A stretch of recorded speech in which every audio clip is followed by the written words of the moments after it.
안녕하세요. 대한민국 스키 투어 아놀드입니다. 오늘은 처음 일본으로 스키 여행을 떠나시는 분들을 위해 효율적으로 짐을 싸는 방법에 대해 이야기해 보려 합니다. 일본 스키장들이 12월 초면 많이 오픈하니까 이제 슬슬 준비를 시작하셔야 되겠죠?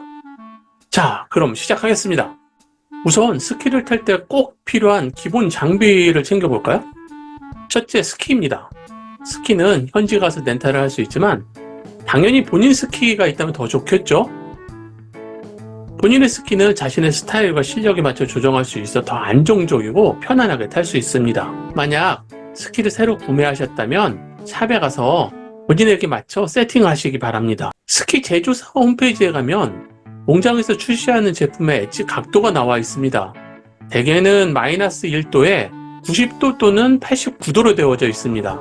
저 같은 경우는 항상 마이너스 1도에 88도를 세팅하기 때문에 미세 조정이 필요해서 스키를 새로 구매하면 엣지를 세팅하고 기본 왁싱을 새로 하는 편입니다. 새롭게 스키를 구매하셨다면 스키 세팅을 새로 하시고 반드시 일본으로 출발 전에 몇 번 연습해 보시는 것을 권장합니다. 두 번째는 스키 부츠입니다. 편안한 스키 부츠는 가장 중요한 조건입니다. 자기 발에 딱 맞는 것을 구매하라는 이야기를 하는데 저는 버클을 최대한 여유 있게 체결하고 그 상태가 편한 것으로 구입을 하라고 추천합니다. 저는 라이딩 스타일이 알파인 레이싱을 하지 않기 때문에 부츠의 딱딱함도 가장 물렁한 제품을 선호합니다. 그리고 처음에는 얇은 양말을 착용하고 타다가 라이딩 횟수가 추가될수록 점점 두꺼운 양말로 갈아 신으며 부츠에 적응하는 방법을 사용합니다. 다른 영상에서도 몇 번 말씀드렸지만 부츠가 불편하면 스키 탈 수 없습니다. 세 번째는 스키 폴입니다. 폴은 자신의 스타일, 설면 상태, 경사도에 따라서 약간씩 조정을 해주면 좋기 때문에 길이 조절이 가능한 제품을 사용하는 것이 좋습니다. 파우더를 타신다면 당연히 파우더 캡이 필수입니다. 네 번째는 헬멧입니다. 안전을 위해 헬멧은 꼭 착용하셔야 됩니다. 헬멧은 되도록 머리에 꼭 맞게 하셔야 되고요. 흔들리지 않도록 버클을 조절해 주셔야 됩니다. 헬멧은 머리를 외부 충격에서 보호하는 것뿐만 아니라 추운 날씨에 보온 기능이 있어서 머리를 따뜻하게 해줍니다. 마지막으로 고글입니다. 고글은 눈부심을 막아주고 만약 넘어질 때 안면 보호에도 중요한 역할을 합니다. 햇볕이 짠한 날에는 자외선을 차단해주기 때문에 우리 눈의 손상을 막아줍니다. 또한 날씨 상황에 맞는 렌즈는 설면을 선명하게 보여주기 때문에 안전한 활강에 도움이 됩니다. 고글 안쪽에 김서림 방지기 기능이 있는 것도 좋지만 그냥 가방 속에 2개 이상의 고글을 넣고 라이딩하면서 주기적으로 바꿔주는 것이 더 편리합니다. 스키장에서 따뜻하고 편안하게 즐기기 위해서는 복장이 매우 중요합니다. 우리 구독자분들은 이미 스키 많이 하니까 방풍 기능이 있는 스키복을 꼭 준비하세요 같은 일반적인 설명은 하지 않겠습니다.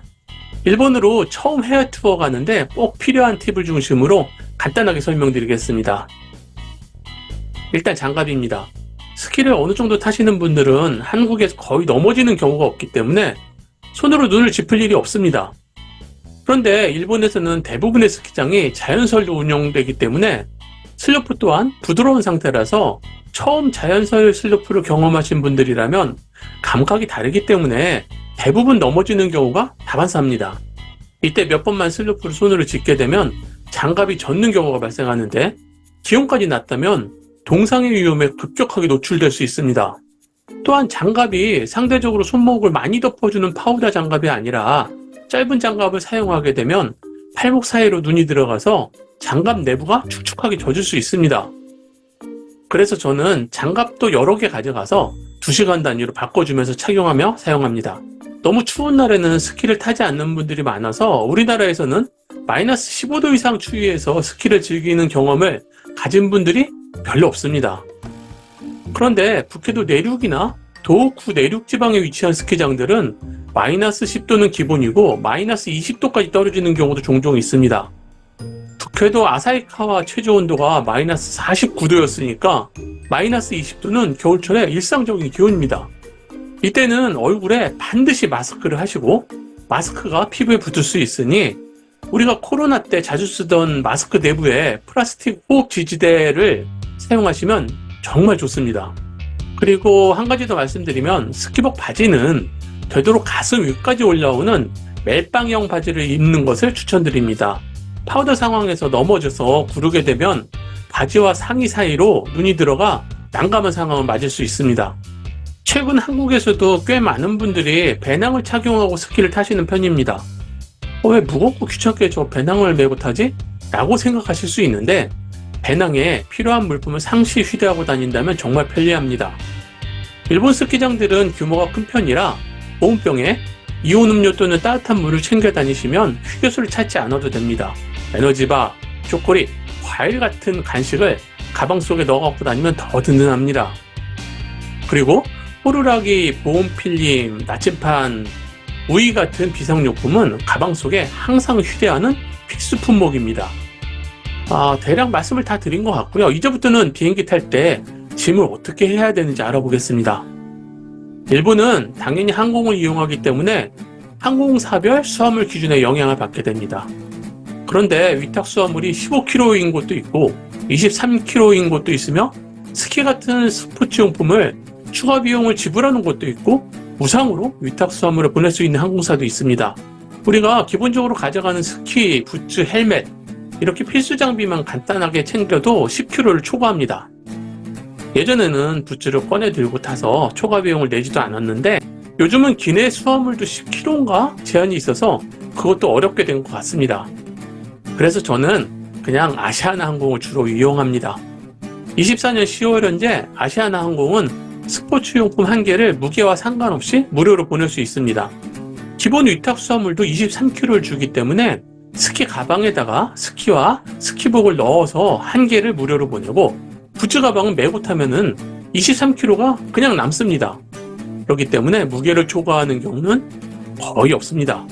만약 투어 기간이 길어서 짐이 많은 경우는 그냥 마음 편히 가기 위해서 비즈니스 클래스를 이용합니다.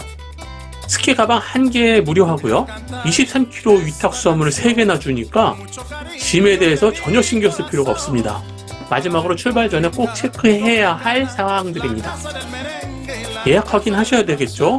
숙소와 리프트 티켓을 예약을 다시 한번 확인하시기 바랍니다. 예약 확인서는 프린터에서 가져가시는 편이 휴대폰 저장보다 편리합니다. 날씨도 확인하셔야겠죠? 스키장 날씨를 미리 확인하시고 적절한 복장을 다시 한번 확인하시기 바랍니다. 날씨에 따라 추가로 필요한 아이템이 있을 수 있습니다. 장비 점검은 필수입니다. 스키 장비가 제대로 작동되는지 반드시 점검하시고 출발하셔야 됩니다. 부츠와 바인딩 결합해 보시고요. 홀, 헬멧 등의 상태도 반드시 확인하셔서 문제가 있으시다면 수리하고 가셔야 됩니다. 마지막으로 긴급 연락처인데요. 비상시 연락할 수 있는 번호를 메모해 두시기 바랍니다. 여권에 적어두는 것도 좋고 종이에 작성해서 부착해서 가는 것도 좋습니다. 휴대폰에 저장하는 경우도 있는데 휴대폰이 고장나서 또는 전원이 나가면 대략 난감입니다. 그래서 종이 문서가 짱입니다. 네, 마무리하겠습니다. 오늘은 이렇게 처음 일본으로 스키 여행을 떠나는 분들을 위해 효율적으로 짐 싸는 방법에 대해 알아보았습니다. 도움이 되셨길 바라며 구독과 좋아요, 알림 설정을 꼭 부탁드립니다. 그럼 여러분의 안전하고 즐거운 스키 라이프를 응원합니다. 다음 영상에서 또 만나요. 안녕! 영상이 도움이 되셨다면 좋아요, 구독을 눌러주세요. 시청자 여러분들의 구독과 좋아요, 응원하는 댓글은 정말 힘이 됩니다. 그런데요, 마음에 상처 주는 악플은 정중하게 사양해요. 은성이가 잉잉잉 하고 울어요.